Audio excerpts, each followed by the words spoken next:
Hello friends, आप देख रहे हैं आपका चैनल शेयर बाजार विद आयुष। और दोस्तों, इस वीडियो में बात करने वाले हैं ई मुद्रा आईपीओ के आज के डे सेकंड ऑफ सब्सक्रिप्शन के बारे में। कितना दोस्तों आज दूसरे दिन आपको ये सब्सक्राइब होता हुआ देखने को मिला है? क्या पूरा बिकता हुआ देखने को मिल पाया है ये आईपीओ, या फिर कितना गुना आज आपको सब्सक्रिप्शन आता हुआ देखने को मिला है? इसके ऊपर इस वीडियो में बात करेंगे। एंड बात करेंगे क्या अप्लाई करके चलें या अवॉइड करना है इस आईपीओ को। तो वीडियो को पूरा देखिएगा, काफ़ी इंपॉर्टेंट होने वाला है। फ्रेंड्स, चैनल से पहली बार अगर आप जुड़े हो तो चैनल को ज़रूर सब्सक्राइब कर लीजिएगा। अगर आपको ये वीडियो बढ़िया लगे तो वीडियो को लाइक करके आप ज़रूर जाइएगा। सो friends, e Mudhra limited India की largest licence certifying authority company का आज दूसरा दिन था सब्सक्रिप्शन का। 20 मई को ये आईपीओ ओपन होता हुआ देखने को मिला था और कल और ये आईपीओ आपको ओपन रहता हुआ देखने को मिलेगा। 256 रुपये के प्राइस बैंड के साथ ये कंपनी आती हुई देखने को मिली है। 5 रुपये का फेस वैल्यू है इसका।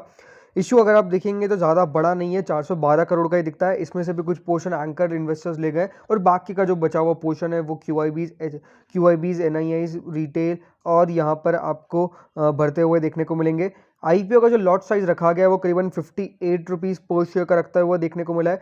58 रुपीज़ पर शेयर कह सकते हैं दोस्तों, ठीक है। यहाँ पे आपको जो लॉट मिलता हुआ देखने को मिल रहा है, बट इंपॉर्टेंट चीज़ क्या है कि सब्सक्रिप्शन कितना आता हुआ देखने को मिल रहा है। तो फर्स्ट डे के बारे में बात करूँ उससे पहले दोस्तों समझ लीजिए कि किन किन को कितना कितना शेयर ऑफर किया गया है। क्यूआईबीएस को 80 करोड़ का शेयर ऑफर किया गया है, एनआईएस को 63 करोड़, रिटेल को 147.49 करोड़, टोटल ये 290.494 करोड़ अगर आप देखेंगे तो ऑफर किया गया है, जिसमें सबसे ज़्यादा जो पोर्शन है वो रिटेल कैटेगरी। उसके बाद अगर आप देखेंगे यहाँ पर क्यूआईबीएस, देन बात करते हैं तो एनआईएस की। रिटेल को पूरे 50% ऑफर किया गया है, राइट, 50.69। अब इसमें 2 दिन का जो सब्सक्रिप्शन आता हुआ देखने को मिला है ये काफ़ी इंपॉर्टेंट है। लेकिन सबसे पहले बात समझिए फर्स्ट डे कितना सब्सक्रिप्शन आता हुआ देखने को मिला। फर्स्ट डे अगर आप देखेंगे जो आईपीओ था वो कुल मिलाकर 0.48 टाइम्स यानी 48% आपको ये आईपीओ पहले दिन भरता हुआ देखने को मिला। जिसमें अगर आप देखेंगे तो रिटेल पोर्शन 0.94 टाइम्स, एनआईएस की तरफ से तो पैसा आता हुआ देखने को नहीं मिला ज़्यादा, क्यूआईबीएस ने तो पैसा लगाया ही नहीं, लेकिन टोटल मिलाकर 0.94 टाइम्स से आईपीओ आपको सब्सक्राइब होता हुआ देखने को मिल गया था रिटेल कैटेगरी के द्वारा, और टोटल 0.48 टाइम्स।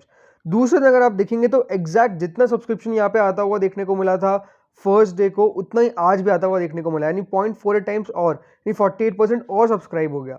इसमें अगर आप देखेंगे ज़्यादातर आज जो पैसा आता हुआ देखने को मिला है फिर रिटेलर से, उसके बाद क्यूआईबीज ने पैसा लगाया है और अब एनआईएस भी पैसा लगाते हुए देखने को मिले यहाँ पर। जिस प्रकार से फर्स्ट डे लगाया था उससे तो ज़्यादा ही लगाया है।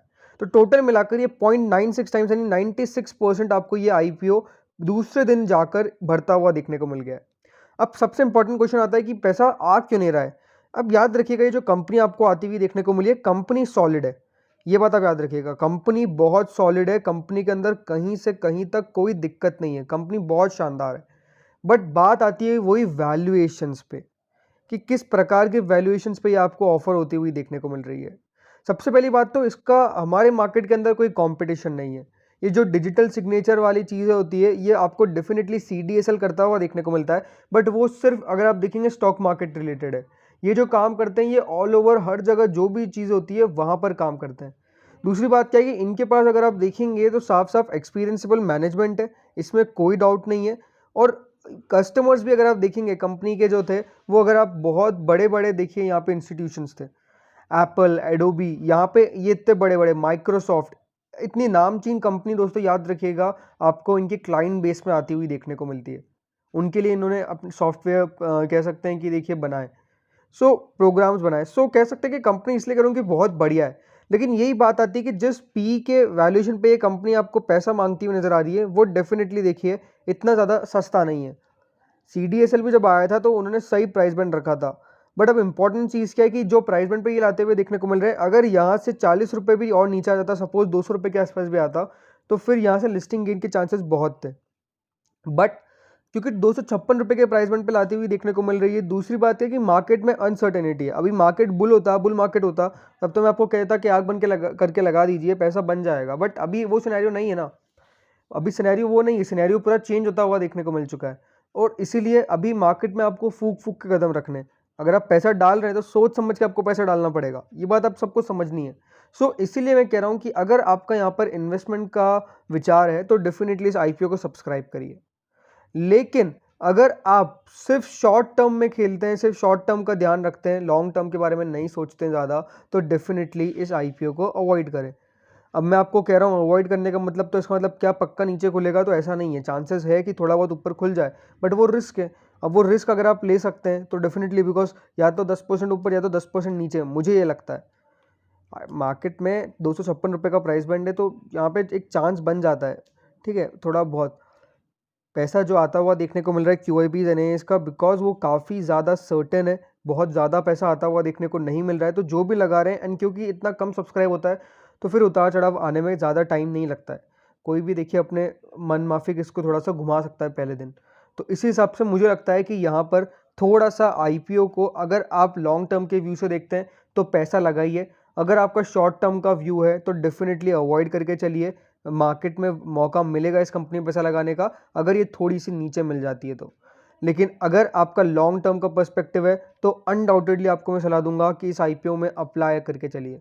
ये IPO में आई थिंक लॉन्ग टर्म में बहुत पैसा बनता हुआ देखने को मिलेगा, वैल्यूएशन सही होती रहेगी, हम बाय कर लेंगे। लेकिन उसके बाद मुझे लगता है कि आने वाले 4 से 5 साल के अंदर ये डिजिटल जो कह सकते हैं पूरी चीज़ें हैं वो आपको और तुल पकड़ती हुई देखने को मिलेगी और तेज़ी से होती हुई देखने को मिलेगी, इसके अंदर कोई डाउट नहीं है। आई थिंक ये जो पूरा सेक्टर है, एंड क्योंकि ये कंपनी एक मान के चलिए मोनोपोली के हिसाब से आपको आती हुई देखने को मिल रही है, तो आई थिंक मोनोपोली बिजनेस तो वैसे ही हमेशा बढ़िया रहता है।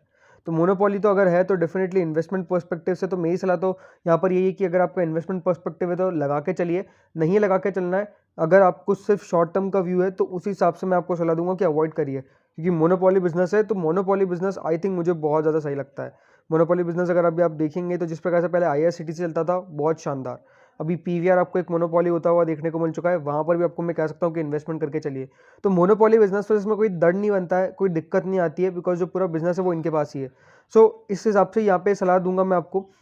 अब कल इसमें आखिरी दिन है, अगर यहाँ पर मौका मिलेगा तो डेफिनेटली मैं 1:30 के आसपास वीडियो बनाने की कोशिश करूँगा, सब्सक्रिप्शन बता दूंगा कितना आया है, और उस समय बात कर लेंगे फाइनल डिसीजन के बारे में। बट हाँ, अगर आपका ये जैसे मैंने कहा कि इस होल एंड सोल बात सिंपल निकल के आती है, ज़्यादा इसमें घुमा फिराने की बात तो है नहीं कि इन्वेस्टमेंट पर्पज़ पे ही पैसा बनेगा। एक बार ग्रे मार्केट के बारे में बात कर लेते हैं। सो ग्रे मार्केट तो अगर आप देखेंगे तो नो GMP दिखा रहा है, टू रेट्स में नो सौदा दिखा रहा है, और 256 का 256 ही दिखा रहा है। अभी ग्रे मार्केट में कोई मज़ा नहीं है। वीनस पाइप्स का अगर आप देखेंगे तो 25 रुपये है, एथर इंडस्ट्रीज जो आने वाला है IPO उसका 4 रुपये है, एथोस लिमिटेड -10 में चल रहा है। तो IPO मार्केट अभी बिल्कुल भी बूम पे नहीं आपको चलता हुआ देखने को मिल रहा है, इसमें डेफिनेटली कोई डाउट नहीं है। बट वही है कि अगर आपको IPO में पैसा लगा के चलना है तो वही IPO में लगाइएगा जहाँ पे आपको बिजनेस मॉडल समझ में आता है, और जहाँ पे आपकी रिस्क कैपेसिटी कि हाँ अगर 5-10% नीचे भी खुल जाता है तो मैं होल्ड कर सकता हूँ, मुझे कोई दिक्कत नहीं है, क्योंकि वही रिस्क से अभी पैसा बन सकता है IPO के अंदर। अदरवाइज डेफिनेटली लिस्टिंग के बाद ही आपका अगर विचार हो पैसा लगाने का तो लिस्टिंग के बाद भी लगाएंगे तो ऐसा कोई दिक्कत वाली बात नहीं है। अभी दूर भी रहेंगे तो कोई दिक्कत नहीं होने वाली है। तो दोस्तों इस वीडियो में इतना ही था, होप सो वीडियो बढ़िया लगा होगा। अगर आपको यहाँ पर क्या मानना है वो ज़रूर बताइएगा मुझे कमेंट सेक्शन में कि यहाँ पर आपको पैसा लगाना चाहिए नहीं लगाना चाहिए, ई मुद्रा के अंदर आपने एप्लीकेशन लगाई है नहीं लगाई है, क्या किया है, ज़रूर बताइएगा कमेंट सेक्शन में, अपना पॉइंट ऑफ व्यू लिखिएगा।